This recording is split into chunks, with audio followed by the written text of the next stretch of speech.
Congratulations on this win. Grabe yung pinakita ng PLDT, pero grabe rin yung nilaban ng Team Line in this game. Anong masasabi mo sa overall performance ng team in this match? Siyempre, masaya-masaya kasi unang-una, very entertaining yung game sa mga fans.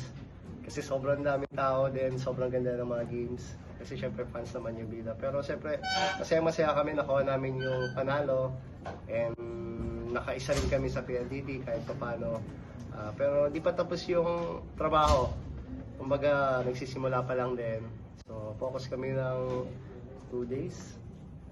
2 days for signal, then trabaho ulit. Yun yung mindset namin.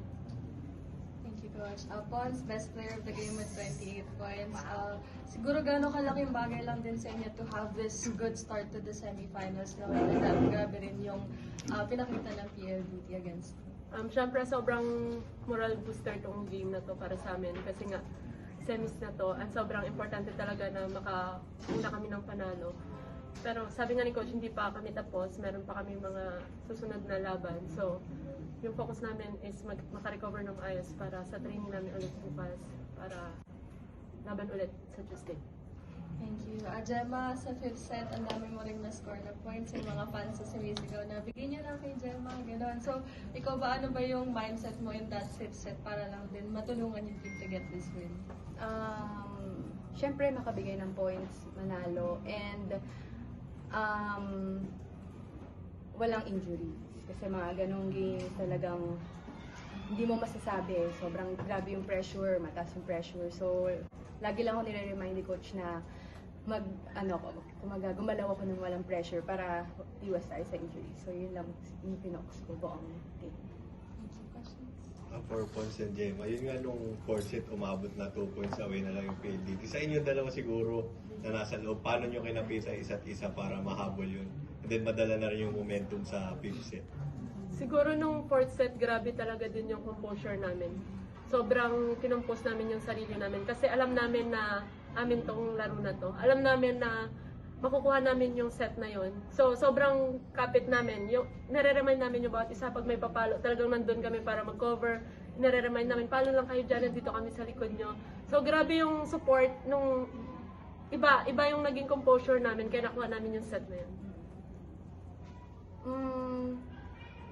Siguro nag-trust kami ng sobra sa isa't isa. And kung meron man kaming pagkakamali or hindi namin napuntos, well, yun yung sabi din ni Coach na kung hindi kami makapuntos or may error, bumawi lang agad. So I think yun yung nangyari, 4th set to 5th set. Kaya nakuha namin yung set. Coach, may part pa rin po ba sa inyo na kinakabahan din from the sidelines kapag ganitong klaseng laro yung ginagawa ng Cream Line? Siguro robot lang yung hindi kinakabahan. Siyempre, ano naman yung kaba palagi. Alam ko naman na Creamer laging pressure game yan. Pero, I think nalalabanan naman, nasanay na rin, kinakabahan, ganoon din, nag-enjoy. Kasi siyempre, yung opportunity na nandun ka sa situation na yun is talagang masaya. Lalo na pag nakita mo yung team mo na talagang hindi binibigay nila yung 100% nila. Yun lang naman sa amin yung as a coach, yun yung masaya kami pag nakikita mo yung player talaga, binibigay talaga lahat. Pero nakakaba din. Lalo na pag gano'n, nag-aabol ka palagi. Hindi mo nakikita, tumatalon si Coach. At saka umingiti yan. Dinadala na sa ngiti. Dapat siya yung sinuzoom nyo eh. And for Gemma and Pons, parang nung tinakbo ng set 3 and 4 na parang dominating na siya ng PLDT, may feeling ba kayo minsan na parang yung game medyo dumudulas na? Or yung feeling na parang mukhang mawawala na to sa atin? Kung meron man, paano yung siya nalalabanan sa I think wala kasi ginawa talaga, mapa-coaches, pa-bench, yung first 6, alam mo yung ginawa lahat talaga yung ng paraan para mapanalo. So, kaya hindi ko na-feel ngayong game na wala na. Alam mo yung feeling ko na kaya pa, mapananalo tayo sa atin to.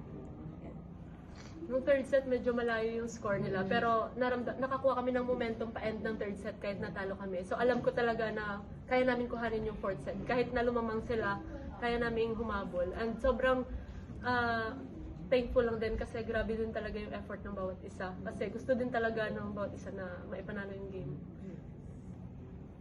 Coach, ano kalaking tulong na yung along the way papunta dito sa series, nadaanan niyo yung mga ganyan sikit na game, nakailang 5 sets na rin kayo, nakailang crucial game na kayo, at do or die. So, gano'ng kalaking tulong yun para sa inyo pagdating sa mga ganitong laro? Sobrang laking tulong sa amin. Yung mga situation na mahirap na daanan namin, actually lahat ng senaryo, masaya, malungkot sa team, nadadaanan naman namin. Pero syempre, ang pinakamahalaga, yung maging healthy kami ngayon, nasa semis, maging healthy, makakuha ng pahinga, maging 100% lahat. Yung mga experience namin na mahirap, yun yung nagpapalakas siguro sa amin dito sa semis. Yun nga, thankful kami, nagiging healthy kami kahit papano, nakakapaglaro na lahat. Hindi katulad ng elimination, meron wala, meron dito, meron wala. So yun yung pinaka-importante. Masaya kami kasi healthy kami ngayong semifinals. Sa player, syempre, may na-miss din kayong games dahil nga may iniinda kayo. Sa inyo, gano'n lang kayo ka-grateful na ito, nakuha nyo yung ganito magandang laro ngayong araw na panghahawakan nyo sa mga susunod pa? Sobrang happy, syempre. And, yun nga, sabi nga ni Pons, nakaka-boost ng moral. And, alam mo yun, after ng game na to, ang iisipin lang namin, makarecover. And, mag-double time kami dun sa mga na nararamdaman namin para all throughout semis to finals talagang all out kami. Ayun, sobrang grateful. Coming into the semis naman, na-remind kami ni Coach na lahat ng mga past game namin, tapos na yun eh. So, 0-0 ulit. So, yun, parang sobrang pin-prepare din talaga namin. Pinaghandaan namin yung naaral din naman namin talaga sila kahit hindi sobrang tagal, pero inaral din naman talaga namin yung PLDT, and sobrang grateful na lumabas yung mga pinag-insayuhan namin kahit medyo on and off. Two days. Oo. Kahit medyo may yung part ng game, up, down. Pero ang importante naman is nakikita namin yung attitude ng team na nandun pa rin na lalaban kami kahit dikdikan. Ano lang feeling, Pons, na may mga nag-cheer ng MB Pons nung pagkatapos yung mapanalo yung game? Wala akong feeling. Hindi, sobrang grateful ako. Syempre, sobrang thankful ako din talaga sa mga fans na sumusuporta sa akin and sa team. Pero syempre, yung goal naman namin is for the team, hindi naman for the individual. So, talagang gagawin namin yung lahat para makuha namin yung goal this conference. Sa players na mention nga ni Coach na magpa-prepare for Signal next game. Signal, grabe rin talaga yung laruan nyo every time and may chance na yung game na yun for final siya. So, paano lang yung magiging mindset nyo heading into that match? 10 set nyo nakalaban yung Signal. Oo nga eh. Kaya nga. So, pangatlong beses namin sila makakalaban ngayon. I think, alam na namin at alam na nila kung ano ilalaro namin. So, mahaba-habang laro ulit to sa Signal. And, buti na workout namin yung composure namin itong PLDT kasi sobrang importante siya sa magiging game namin sa Signal kasi yun nga sobrang magiging mahaba yung game, mas intense din. So, yun, I think paghahandaan namin ng mabuti. Kailangan mo namin magpahinga ngayon. Yan. Same. Ayun, kailangan muna namin makarecover kasi alam naman namin na pag makarecover kami ng maayos, talagang magpe-perform kami ng maganda sa Tuesday. And sobrang grateful kami sa opportunity na meron kami ngayon kasi lahat ng mga team na kaharap namin ngayon tumalo sa amin ng elimination. So meron kaming chance ulit para mabalikan sila. So syempre, hindi yun magiging madali. Tatrabahuin namin yun simula sa ensayo bukas and ilalabas namin sa Tuesday.